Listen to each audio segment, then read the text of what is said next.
வணக்கம். நான் உங்கள் அபிமான யோகாம்பால் சுந்தர். இப்போ இன்றைக்கி என்ன பார்க்க போகிறோன்னா, தைவள்ளிக்கிழமைக்கு பண்ண போகிற நைவேத்தியங்கள் பார்க்கலாம் அப்படின்னு சொல்லிட்டு, அதுவும் ரொம்ப ஹெல்த்தியான ஒரு இதுவாக நம்ம இன்றைக்கி பார்க்க போகிறோம். என்னென்னு கேட்டீங்கன்னா, இது கவுனி அரிசி அப்படின்னு சொல்லுவா, கருப்பரிசின்னு சொல்லுவா. இதை வச்சு நம்ம வந்து ஒரு பாயசம், ஒரு அல்வா ரெண்டுமே பண்ண போகிறோம். இது வந்து இந்த மாதிரி போட்டு ஃபஸ்ட்டு வறுத்துக்கோங்க. இன்ஃபேக்ட் இதை வந்து நான் என்ன பண்ணுவேன்னா, இந்த மாதிரி வறுத்துட்டு அதுக்கப்புறமா பொடி பண்ணி வச்சுன்ட்டு இதை வந்து பாயசமும் பண்ணலாம். நீங்கள் வந்து கஞ்சி மாதிரி பண்ணி அதில் மோர் விட்டு சாப்பிட்லாம். எனக்கெல்லாம் காலை வேளையில் வந்து ஓட்ஸு அதெல்லாம் சாப்பிட்றத விட இந்த கவுனி ரைஸ் கஞ்சி சாப்பிட்றது எனக்கெல்லாம் ரொம்பவே இதுவாக இருக்கும். சுகர் பேஷண்ட்டுக்கெல்லாம் அவ்வளோ நல்லது, ரொம்ப ஹெல்த்தியான ஒரு இது.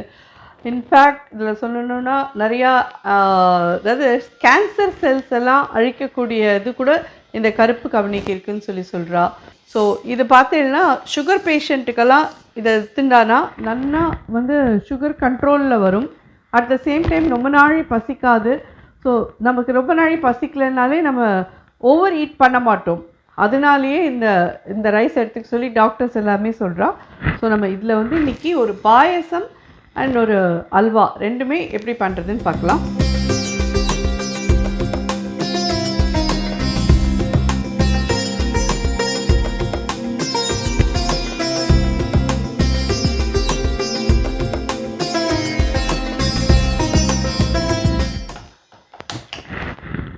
இந்த டம்ளரால் ஒரு டம்ளர் தான் எடுத்துருக்கேன். இது எவ்வளோன்னு கேட்டேன்னா 50 கிராம்ஸ் அவ்வளோதான்.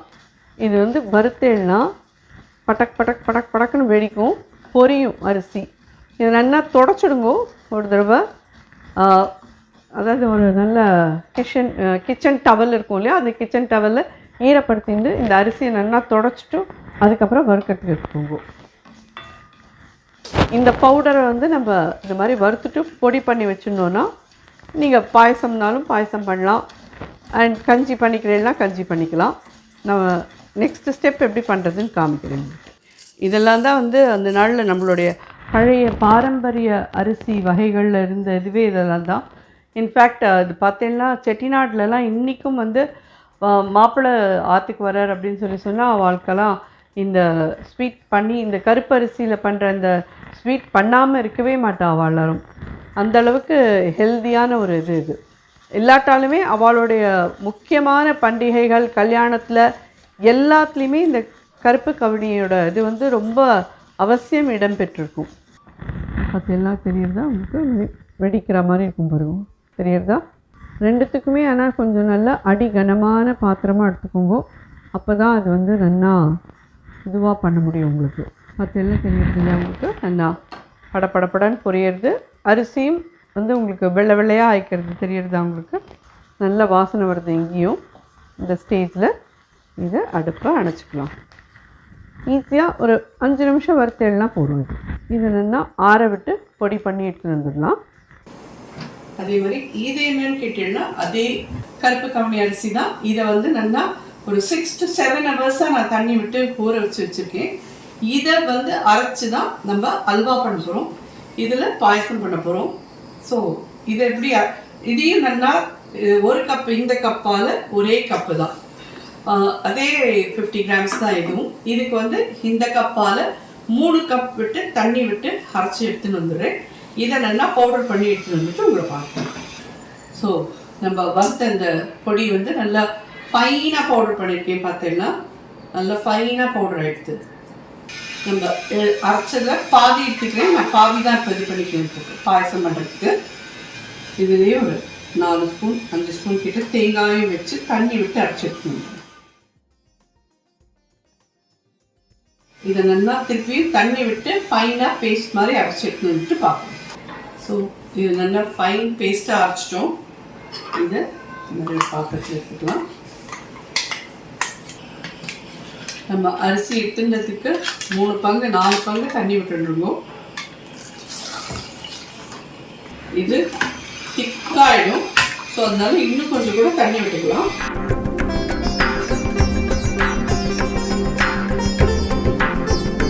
ஸோ தண்ணி நிறையா விட்டுருக்கோம். இப்போது இது நல்லா கொதிக்க விடலாம். இப்போது இது வந்து கொஞ்சம் மெதுவாக வச்சுட்டு கண்டினியூஸாக கலருங்கோ. இந்த அரிசிக்கே ஒரு ஸ்டிக்கினஸ் உண்டு. அதனால் இது வந்து ஒரு மாதிரி குழக்குழன்னு ஆகிடும். அடியில் பிடிச்சுன்னு இருக்குன்னா வேஸ்ட்டாக போயிடும். ரெண்டாவது வந்து கட்டி கட்டியாகவும் ஆகிடும் நீங்கள் கலராமல் அப்படியே விட்டுட்டேன்னா. ஸோ அதனால் கொஞ்சம் நாளை கலரண்டே இருக்கும். அது நம்ம பண்ணின பவுடரில் பாதி பவுடர் தான் போட்டிருக்கேன், பாதி பவுடர் எடுத்து வச்சுருக்கேன். அதாவது நான் எடுத்ததே 50 கிராம்ஸ் அரிசி தான். அதில் வந்து 25 கிராம்ஸ் பவுடர் தான் நான் போட்டிருக்கேன், 25 கிராம்ஸ் இங்கே வச்சுருக்கேன்.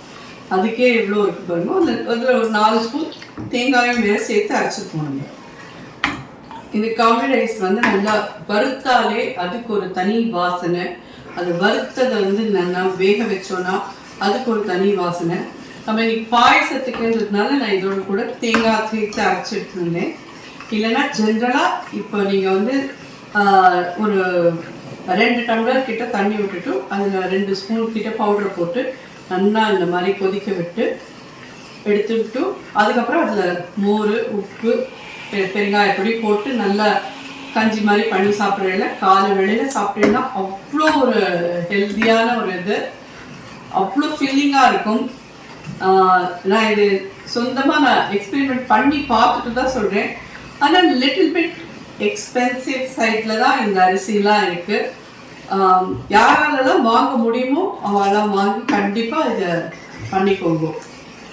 அட் த சேம் டைம் நாங்கள் இருக்கிற இடத்துல வந்து ரைஸாக கிடைக்கல மாமி, இது வந்து பவுடராக இருக்குது, பிளாக் ரைஸ் பவுடர் அப்படின்ற மாதிரி கிடைக்கிறது அப்படின்னு சொல்லி சொன்னால் அந்த பவுடரை வாங்கி நல்லா ஒரு தடவை வறுத்துட்டு அதுக்கப்புறமா அதோட கூட நீங்கள் தேங்காயை தனியாக அரைச்சி விட்டு கலந்து இந்த மாதிரி பாயசம் பண்ணுவோம்.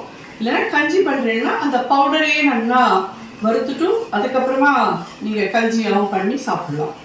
என்னைக்கும் நான் திருப்பி இந்த கஞ்சின்னு ஏன் சொல்கிறேன்னா நிறைய பேருக்கு காலை வேளையில் பிரேக்ஃபாஸ்ட் சாப்பிடணுன்ற இது இருக்குது. ஆனால் சேம் டைம் ரொம்ப போரிங்கான இட்லி தோசை மட்டும் சாப்பிட்றதுக்கும் இதுவாக இருக்குது. பிரெட்டு டயபிட்டிஸ் பேஷண்ட் எல்லாம் சாப்பிடக்கூடாதுங்களா, என்னென்னா சாப்பிட்றது அப்படின்னு பார்க்கறச்சு இதெல்லாம் நல்லா வாய்க்கும் மனமாக இருக்கும், உடம்புக்கும் ஹெல்த்தியான ஒரு இது. ஸோ குழந்தைகளுக்கெல்லாமே இது மாதிரியான ஹெல்த்தியான இதெல்லாம் கொடுத்து நம்ம பழக்கப்படுத்தணும். ஸோ இது எல்லாருக்கும் கொஞ்சம் பிடிச்ச ஒரு இதுவாக இருக்கும்னு நினைக்கிறேன். கண்டிப்பாக அம்பாளுக்கும் உகந்த ஒரு நைவேத்தியம். ஸோ பாயசான பிரியவோ ஸோ தைவள்ளி கிழமைகளில் அம்பாளுக்கு ஏதாவது ஒரு பாயசம் பண்ணி நைவேத்தியம் பண்ணணும். நம்மளோட வீடியோவில் என் number of payasam playlist 1, playlist 2 அது 2 இருக்குது. அதை தவிரவுமே நிறைய பாயசம் பண்ணி போட்டிருக்கேன். ஸோ இதுவும் ஒன்று அடிஷ்னலி அவளுக்கு ஆன பிரீதியான ஒரு பாயசம் நம்ம பண்ணுறோம். பார்த்தேன்னா நான் பண்ணிகிட்டே இருக்கேன், ஆனால் பேசிகிட்டே இருந்தாலும் கண்டினியூஸாக கலரிகிட்டே இருக்கேன் பாருங்க. அது கலராட்டத்தை விட்டுட்டேன்னா அடியில் போய் அரிசி உட்காந்துரும், கட்டி கட்டியாகிடும். ஸோ கட்டி கட்டியாகிடுச்சுன்னா அப்புறம் பாயசம் வந்து நல்லா இருக்காது உங்களுக்கு. அதனால தான் இது கலரிண்டே பேசிகிட்டு இருக்கேன். ஸோ இது ஒன்ஸ் இது நல்லா கொதிக்க ஆரம்பிச்சிடுச்சுன்னா நம்ம கை எடுத்துடலாம். அது கொதிக்க ஆரம்பிக்கிற வரைக்கும் நம்ம கலரிட்டு தான் இருக்கணும். ஸோ பாயசத்துக்கே எப்படி சொல்கிறேன் மாமி, அல்வா அப்படின்னா கஷ்டமா அப்படின்னு கேட்குறீங்களா? அல்வா வந்து கொஞ்சம் மெனக்கட்டு பண்ணினோன்னா ரியலி ரொம்ப நிறைய நாளைக்கு நிற்கும். ரொம்ப ஹெல்த்தியான ஒரு இது. நீங்கள் வச்சுன்னு வந்து குழந்தைகளுக்கெல்லாம் ஸ்கூல்லேருந்து வந்தால் ஆளுக்கு ஒரு சின்ன பீஸ் கொடுத்தீங்கன்னா கூட அவ்வளோ நல்லது உடம்புக்கு. ஸோ நீங்கள் பிளாக் ரைஸோட இதை பற்றி நான் சொல்லணும்னு அவசியம் இல்லை. எல்லாருமே இந்த நாளில் படித்தோம், எல்லாருக்கும் இதோட ஹெல்த் பெனிஃபிட்ஸ் எல்லாம் நல்லாவே தெரியும். அப்படின்னா நல்லா திக்காக எடுத்து சேம் டைம் கொதிக்கவும் ஆரம்பிச்சுடுது. இந்த மாதிரி திக்காகி கொதிக்கிற வரைக்கும் நம்ம கைவிடாமல் கலரிண்டே இருந்தால் தான் அது கரெக்டாக வரும். இதை வந்து நல்லா இந்த மாதிரி அது மாதிரி கலரி அது கொதிக்க ஆரம்பிக்கிறதுக்கு எவ்வளோ நாள் ஆகும் கேட்டேன்னா ஈஸி ஒரு 5 to 7 மினிட்ஸ் ஆகும். இன்னும் ஒரு 5 நிமிஷம் இப்படியே கொதிக்கட்டும். அப்போ தான் நம்ம வறுத்துருப்போம் அரிசியை, இருந்தாலும் இது வந்து நம்ம மில்லட்ஸ்லாம் கொஞ்சம் நல்லா வெந்து சாப்பிட்டா தான் உடம்புக்கு நல்லது. அதனால் சின்னதாக வைக்கிறேன். நல்லா ஒரு 5 மினிட்ஸ் இது இப்படியே கொதிக்கட்டும். நாட்டு சக்கரை யூஸ் பண்ணுறேன், 1 கப்பு.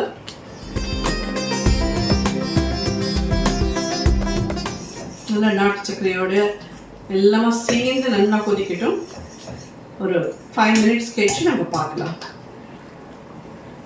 ஒரு 1/4 ஸ்பூன் ஏலக்காய் பொடி, பார்த்தீங்கன்னா இந்த கவுனி அரிசி பாயசம் ரெடி ஆகிடுது. நிறைய பேர் வந்து இதை ஊற வச்சு ரைஸாகவே குக்கரில் வேக வச்சு அதை வந்து இது பண்ணி பாயசம் பண்ணி பார்த்துருப்பேன். இது எல்லாத்த விட ஈஸியான வேலை உங்களுக்கு சொல்லியிருக்கேன். அரிசி என்னென்னா ஒரு தடவை ஈர துணியில் தொடச்சிட்டு நல்லா வறுத்துட்டு படன்னு வெடிக்கிற லெவலில் வறுத்துட்டு அதை பவுடர் பண்ணி உங்களுக்கு எவ்வளோ பாயசம் பண்ணிக்கணுமோ அதுக்கு தகுந்த மாதிரி. ஏன்னா நம்ம இன்றைக்கி எடுத்துகிட்டு இருக்கிறது இவ்வளோ தான், அதனால் நான் 25 கிராம்ஸ் தான் நான் இது பண்ணினேன். 50 கிராம்ஸ் ஆனால் ரைஸ் எடுத்து வறுத்தேன், பாதி பவுடர் எடுத்து வச்சுட்டு பாதியில் தான் இதை பண்ணியிருக்கேன். 4 ஸ்பூன் போட்டு பண்ணினாலே இது கண்டிப்பாக ஒரு 4 பேர் சாப்பிட்லாம், 5 பேர் கூட சாப்பிட்லாம். அந்த லெவலுக்கு பாயசம் வந்துருக்கு பாருங்க. நல்லா ஜோராக ரெடி ஆகிடுது. வறுக்கிற டைம், பொடி பண்ணுற டைம், கொதிக்கிற டைம் எல்லாமே சேர்ந்து தான். கொதிக்கிற டைம் குறைஞ்சபட்சம் 10லேருந்து 15 நிமிஷம் விடுங்க. முன்னாடி அது திக்காகிறதுக்கே ஒரு 5 நிமிஷம் ஆகும். அதுக்கப்புறம் ஒரு 5 நிமிஷம், அதுக்கப்புறம் வெல்லம் சேர்த்து ஒரு 5 மினிட்ஸ் கொதிக்க விட்டேன்னா ஜோரான இந்த கவுனி ரைஸ் பாயசம் ரெடி. நமக்கு இதுலேயே தேங்காய்லாம் இருக்குங்கிறதுனால நம்ம போடணும்னு அவசியம் இல்லை. தேங்காய் யூஸ் பண்ணாமல் நீங்கள் அப்படியே பண்ணியிருக்கீங்கன்னா தேங்காய் பால் யூஸ் பண்ணிக்கிறீங்கன்னா பண்ணிக்கணும். இது ரெடியாக எடுத்து இறக்கி வச்சுக்கலாம்.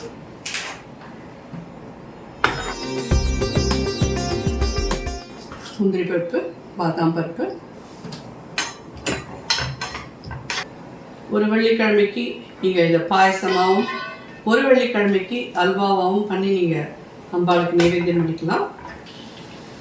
இதில் சேர்த்து ஜோராக ரெடி ஆகிட்டு அப்படி வச்சுக்கலாம். இது பார்த்தீங்கன்னா நல்லா ஜோராக வெண்ணெய் மாதிரி அரைச்சி எடுத்து வந்துட்டோம் அல்வாக்கு. ஃபஸ்ட்டு இது கடாயில் எடுத்துக்கலாம். அல்வாக்கும் அதே மாதிரி நீங்கள் வந்து 1 கப் ரைஸ் எடுக்கிறீங்கன்னா 2 கப்பு சர்க்கரை வேணும். அதுக்கு வந்துட்டு 3/4 கப்பு கிட்ட நெய் தேவையாக இருக்கும். ஸோ நம்ம இந்த டம்ளரால் 1 டம்ளர் அரிசி ஊற வச்சுருக்கோம். இதால் 2 டம்ளர் சர்க்கரை போடுறேன். இதால் 3/4 டம்ளர் நெய் எடுத்துக்கிறேன்.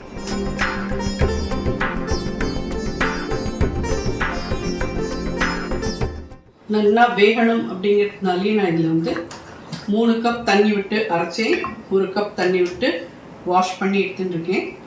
இப்போ இதில் 1 கப் தேங்காய் பாலும் 1/2 மூடி தேங்காய் எடுத்து 2 பாலையும் சேர்த்து எடுத்துருக்கணும். 1/2 மூடி இதில் அதை இதில் ஆட் பண்ணிக்கணும். எந்த டம்ளரில் அரிசி எடுத்தோமோ அந்த டம்ளர்லேயே 1 டம்ளர் தேங்காய் பால். ஸோ இது எல்லாத்தையும் கைவிடாமல் இதையும் கலரணும். நீங்கள் கை விட்டீங்கன்னா கட்டி கட்டி கட்டி கட்டி கட்டியாக ஆகிடும். இது கைவிடாமல் கலரணும். இதில் நீ அரிசி வந்து சர்க்கரை போட போறியா அப்படின்னு சொல்லி கேட்டீங்கன்னா நான் சர்க்கரை போட போகிறதில்ல, நான் நாட்டு சர்க்கரை யூஸ் பண்ணி தான் பண்ண போகிறேன். ஸோ நாட்டு சர்க்கரை யூஸ் பண்ணி பண்ணுங்கோ, ரொம்பவே ஹெல்த்தியான இதுவாக இருக்கும். 1:2, 2.5 வரைக்கும் நீங்கள் நாட்டு சர்க்கரை போட்டுக்கலாம்.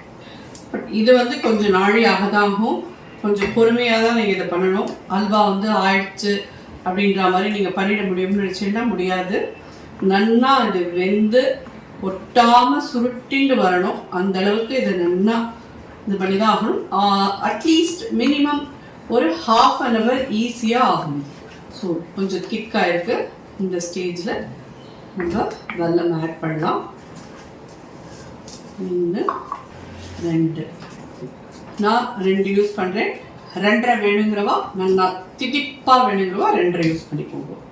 வெல்லம் வச்சு நாட்டு சக்கரை எல்லாமே நாங்கள் வெல்லம் யூஸ் பண்ணுறோம் அப்படிங்கிறவா வெல்லத்தை நல்லா கரைச்சிட்டு அதுக்கப்புறம் இதில் வடிகட்டி விடுங்க. மிச்ச அல்வா மாதிரிலாம் இது ஆச்சு முடிஞ்சிடுத்து அப்படின்னு எடுக்க முடியாது. நல்லா ஒட்டாமல் சுருட்டின்னு வரும். அந்த லெவலுக்கு இதை நல்லா இது பண்ணணும். நான் உங்களுக்கு எவ்ரி ஸ்டேஜ் காமிக்கிறேனே. இப்போ தான் கலர ஆரம்பிச்சிருக்கேன். வெல்லமும் போட்டு இது கொஞ்சம் கெட்டியாகட்டும் பார்க்கலாம். மீடியம் ஹையில் வச்சுக்கோங்க, இல்லைன்னா சிம்மில் வச்சுக்கோங்க. தீஞ்சு போயிடக்கூடாது.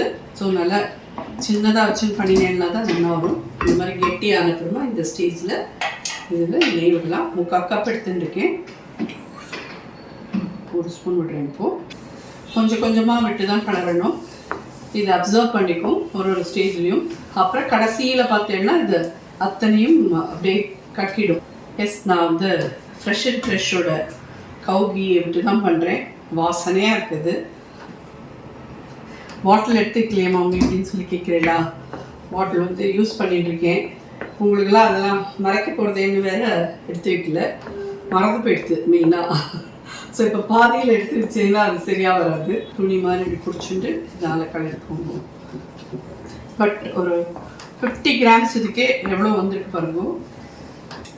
இன்னொரு ஒரு ஸ்பூன் நெய் விடலாம்.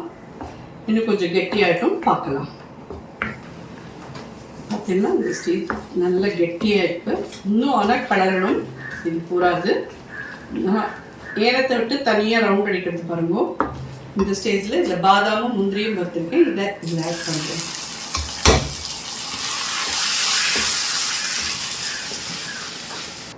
½ டீஸ்பூன் ஏலக்காய் பொடி. நம்ம விட்ட நெய்யெல்லாம் சைடில் வர ஆரம்பிச்சிடும். அந்த ஸ்டேஜில் நம்ம இதை எடுத்துடலாம். பார்த்தீங்கன்னா தெரியும், ஒட்டாமல் நம்ம சுற்றினோன்னா சுற்றுறதுன்னா. இருந்தாலும் இந்த மாதிரி ஸ்டேஜுக்கு அப்புறமா ஒரு 5 மினிட்ஸ் கைவிடாமல் கலரிடும். ஆல்மோஸ்ட் எல்லாமே விட்டாச்சு. ஜஸ்ட் இதில் ஒரே ஒரு ஸ்பூன் இருக்குது. ஏன்னா நான் அந்த ஒரு ஸ்பூனுமே அந்த பாதாம் முந்திரி வறுக்கிறதுக்கு விட்டுட்டேன், தனியாக எடுத்து விட்டதுனால அந்த ஒரு ஸ்பூன் மட்டும் நிறுத்தி வச்சுருக்கேன். இது நீங்கள் இன்னும் கலர நீங்கள் அந்த விட்டுருக்கிற நெய் எல்லாம் சைடில் வர ஆரம்பிச்சிடும். அந்த ஸ்டேஜ் வந்தாலே போதும், இறக்கிடணும். இது மாதிரி இதில் சுக்குப்பொடி யூஸ் பண்ணுறீங்களா, சுக்குப்பொடி யூஸ் பண்ணிக்கோங்க. தாமதிக்கு வெறும் ஏலக்காய் பொடி மட்டும்தான் போட்டுருக்கோம். பட் இந்த கவுனி ரைஸ் இது வந்து 6 ஹவர்ஸ் ஊறணுமா அப்படின்னு சொல்லி கேட்டீங்கன்னா ஈஸியாக 6லேருந்து 8 மணி நேரம் ஊற வச்சுருங்கோ. 2-3 தடவை நல்லா வாஷ் பண்ணிவிட்டு தண்ணியை கீழே கொட்டிட்டு அதுக்கப்புறமா அதுலேயே தண்ணியை வச்சு ஊற விட்டுருங்கோ. அந்த தண்ணியை வந்து நீங்கள் 6 ஹவர்ஸ் காத்தால் ஒரு 4 மணிக்கு நீங்கள் ஊற போட்டீங்கன்னா கூட எப்போதாவது எழுந்திக்க மாட்டேடா, இந்த மாதிரி 4 மணிக்கு தண்ணியை விட்டு வச்சுட்டு அதுக்கப்புறமா நீங்கள் படுத்துருங்கோ. அதுக்கப்புறம் அது காத்தால் எழுந்து நீங்கள் குடிச்சிட்டு மடியாக பண்ணலாம். சுவாமிக்கு காத்தால் பண்ணுங்கோ, இல்லை சாயங்காலம் பண்ணுங்கோ, எப்போ உங்களுடைய மனசுக்கு பண்ணணும்னு தோன்றதோ. சாயங்காலம் வடக்கே தேய்ச்சிட்டு கூட தைவள்ளிக்கிழமை அன்னைக்கு சுவாமிக்கு இந்த நைவேத்தியத்தை பண்ணலாம். மடி அப்படின்னு நீங்கள் ஒரு வார்த்தை சொன்னேன் மாமி, அது என்னன்னு சொல்லி கேட்டேன்னா, மடி அப்படிங்கிறது என்ன கேட்டேன்னா எனக்கு தெரிஞ்சோ ஒருத்தர் சொல்லுவாள், வைராக்கியம், அதுதான் மடின்னு பேர், வேற எதுவுமே கிடையாது. வைராக்கியம் எதில் இருக்கணும்? சுவாமிக்கு செய்கிற வரைக்கும் நம்ம வந்து நம்ம பண்ணுறது வந்து சுவாமி ஏற்றுக்கிறார், அது அவருக்கு அது அவருடைய கண் திருஷ்டிக்கு போகிறது அப்படின்ற நம்பிக்கையோடு நம்ம பண்ணுறோம். அதுதான் அம்பாள் அதை பார்த்துட்டு அதை நம்ம அவருடைய கண் திருஷ்டிப்பட்டு அவருடைய பிரசாதமாக நம்ம இதை எடுத்துக்கிறோம் அப்படிங்கிறதே. அதை நம்ம ஒரு பயபக்தியோடையும் நம்ம வந்து ஒரு சுத்தபத்தமாகவும் இருந்து அதை பண்ணுறதுக்கு பேர் தான் மடி. ஸோ கொடியில் உடனே தேய்ச்சின்னு இது பண்ணுறது மடி, அதெல்லாம் சாத்தியப்படாத விஷயம் இந்த நாளில். ஸோ இந்த இதை வந்து நீங்கள் கடைப்பிடிச்சேன்னாலே போதும், அவ்வளோதான். மடின்னு நான் சொன்னதுக்கான இது அதுதான் அர்த்தம். உடனே மடினா எல்லோரும் எங்களுக்கெல்லாம் அது மாதிரி உணர்த்தி கட்டிக்கிறதுக்கெல்லாம் வழி கிடையாது அப்படின்னு சொல்லுவேன். எஸ், காலத்தை உத்தேசித்து அதெல்லாம் நிறைய இப்போ சாத்தியப்படாத காரியமாக இருக்குது, நானும் ஒத்துக்கிறேன். ஆனால் வந்து வைராக்கியமாக இருக்கணும். சுவாமிக்கு நைவேத்தியம் பண்ணுற வரைக்கும் நம்ம வெங்காயம் பூண்டு அது இது எல்லாத்தையும் சாப்பிட்டுட்டு அதுக்கப்புறமா அவளுக்கு பண்ணினா என்ன அப்படின்னா, நாம் நம்மளோட மனசையும் நம்ம உடம்பையும் நம்ம சரீரத்தையும் நம்ம எண்ணங்களையும் எல்லாத்தையும் சுத்தமாக வச்சுருந்து அவளுக்கு ஒரு நைவேத்தியத்தை பண்ணி அதை அவளுடைய கண் திருஷ்டி பார்வையில் கொடுத்து அதை நம்ம பிரசாதமாக முதல்ல எடுத்துட்டு அதுக்கப்புறம் நீங்கள் என்ன வேணுமோ சாப்பிடுங்கோ, அவ்வளோதான் நான் சொல்லுவேன். இது நான் உங்களுக்கு ஒரு சின்ன இதுவாக சொல்லலாம் அப்படின்ற ஒரு உரிமையில் சொல்லிட்டேன். தப்பாக இருந்தால் மன்னிச்சுக்கோங்க ப்ளீஸ். பார்த்தீங்கன்னா நெய் அப்படியே சைட்லலாம் வருது தெரியுறதா, ரெடியாக எடுத்து இந்த அல்வா அப்படிங்கிறதுக்கு அடையாளம். நம்ம விட்ட நெய் எல்லாத்தையும் அது துப்ப ஆரம்பிச்சிடும். இதை வந்து நீங்கள் துண்டமாக போட போகிறேன் அப்படின்னு சொன்னால் அழகாக அந்த மாதிரி ஏதாவது ஒரு ட்ரேயில் அந்த நெய் தடவி வச்சுக்கோங்க ரெடியாக. அதில் இதை கொட்டிட்டு கம்ப்ளீட்டாக ஆற விட்டுருங்க. ஒரு 2 மணி நேரம் ஈஸியாக ஆகும். 2 மணி நேரத்துக்கு அப்புறமா இதை பீஸ் போட்டு எடுத்தேன்னா அழகாக வரும். நீங்கள் நைவேத்தியம் பண்ணுறதுக்கு அப்படின்னு சொன்னீங்கன்னா இது அழகாக அப்படியே எந்த சுவாமிக்கு எந்த பாத்திரத்தில் நைவேத்தியம் பண்ண போகிறோம் அந்த பாத்திரத்தில் மாற்றிட்டு அப்படியே கொண்டு போய் அம்பாள்கிட்ட வச்சு நைவேத்தியத்தை பண்ணிக்கோங்க. துண்டம் வேணும்னா அதுக்கு தகுந்த மாதிரியான பாத்திரத்தில் மாற்றிட்டு துண்டத்தை போட்டு இது பண்ணிக்கோங்க. எப்படி ஆனால் நம்ம எப்படி அவளுக்கு நைவேத்தியம் பண்ணணும்னு நினைக்கிறோமோ அதுதான் ஒரு பெரிய இதுவே வழிய. இப்படி தான் பண்ணணும் அப்படி தான் பண்ணணுன்றது இல்லை. ஸோ ரெடியாக எடுத்து இதை ட்ரான்ஸ்ஃபர் பண்ணிடுறேன். தெரியுதா, நம்ம விட்ட நெய் எல்லாமே வந்துருக்கு மேலே. ஸோ இதில் மாற்றினேன். இதை எப்படி மாமி எடுக்கிறதுனா, இது நல்லா ஆறினப்புறம் நெய் மட்டும் மேலே நிற்கும், அதை அப்படியே வடித்து எடுத்து விடலாம். வேறு எதுக்காக நம்ம யூஸ் பண்ணிக்கலாம். அடுப்பு அடிச்சிடுறேன். என்ன சைட்லலாம் தெரியறதா நெய், இது என்ன கொஞ்சம் ஆற விட்டு அதை அப்படியே வடித்து எடுத்துன்னு விடலாம். நல்லா ஆறட்டும். நம்ம இது வந்து அம்பாளுக்கு நிவேதியம் பண்ணலாம். அதுக்கப்புறம் ஆறினப்புறம் குண்டம் போட்டு இருக்கணும். பார்த்தீங்கன்னா பாயசமும் ஜோரா ரெடி, கருப்பு கவுளி அல்வாவும் ரெடி. 2 நாளைக்கு 2 நைவேத்தியம், 2 வெள்ளிக்கிழமைக்கு நீங்கள் வச்சுக்கோங்க. ஈஸியாக ரொம்ப நல்லா பண்ண முடியும். அல்வாவுக்கு மட்டும் ஒரு 1/2 hour எடுத்தது, அவ்வளோதானே வழியே, வேறு எதுவும் இல்லை. பாயசம் ரொம்பவே குவிக்காக எடுத்தது. இதை மாதிரியே பவுடரை வச்சு நம்ம அல்வா பண்ண முடியாதா மாமினா? டெஃபினெட்லி பண்ண முடியும். இந்த பவுடரையே இதெல்லாம், இந்த பவுடர் எடுத்து வச்சுருக்கீங்க தெரியல, இந்த பவுடரையே நீங்கள் வந்துட்டு நல்லா ஒரு 4 டம்ளர் இல்லை 4 கப்பு தண்ணியில் கரைச்சிட்டு 1 கப்பு தேங்காய் பாலையும் விட்டு கரைச்சிட்டு அதை நல்லா கிளறிட்டு அதுக்கப்புறமா அதில் நாட்டு சர்க்கரையோ வெல்லமோ சுகரோ உங்களுக்கு தேவையான இதை போட்டு நீங்கள் அதை ஜோராக பண்ணிக்க முடியும். பவுடரில் பண்ண முடியாதுன்றது கிடையாது. அரிசி ஊற வச்சு பண்ணுறவா பண்ணுங்க. எங்களுக்கு அவ்வளோ நாளெல்லாம் ஊற வைக்கிறதுக்கு நேரம் இல்லை அப்படிங்கிறவா கண்டிப்பாக தாராளமாக இந்த பவுடரை வச்சும் நீங்கள் அல்வா பண்ண முடியும். இது வந்து முத வாரத்துக்கு இந்த மாதிரியும் அடுத்த வாரத்துக்கு அந்த மாதிரியும் நீங்கள் பண்ணிட்டீங்கன்னாலும் ஃபைன். ஹோப் இது எல்லாருக்கும் ரொம்ப உபயோகமான ஒரு வீடியோவாக இருக்கும்னு நினைக்கிறேன். கண்டிப்பாக அம்பாளுக்கு நிவேதியம் பண்ணி பார்த்துட்டு எப்படி இருந்தது சாப்பிட்டு பார்த்துட்டு எல்லோரும் எனக்கு ஃபீட்பேக் சொல்லுங்கள். நன்றி.